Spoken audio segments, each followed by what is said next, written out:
За сайн байна уу? Сайн явцгааж байна уу? Монголын спортын сурвалжлах хэсэг энэ ч хотын голфын талбай дээр байна. Өнөөдөр Монголын тамирчид тэмцээн эхэлж байгаа. Хэдэн өдөр яаж тэмцээнд оролцох вэ?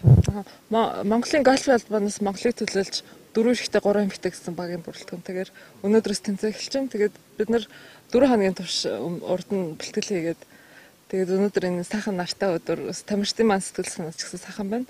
Тэгээд бид нар одоогийн байдлаар 1-р раунд эхэлсэн байна. Тэгээд 19 настай одоо Монгол тамирчинд ондоцын дэлхийн одоо энэ оролцож байгаа тамирчдынхаа ранкаар 9-т явж байна л та. Тэгээд энэ бидний хувьд бол гайгүй том амжилт үзүүлж байна гэж харж байна.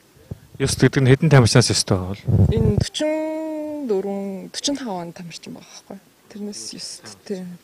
Тэгвэл манай Монголын одоо энэ авсан олон энэ болохоор урд нь байгаагүй амжилт байхгүй. Тэгээд бид л баяртай байна. За. Манай олон энэ медалийн бүхээг өргөжлөх болтгой гэж өргөсөн амжилт хүсье. За та бүхэн ч гэсэн амжилт хүсье. Тэгээд бусад бүх төрлийн тамирчдаас бүгдэнд амжилт хүсье. За баярлалаа.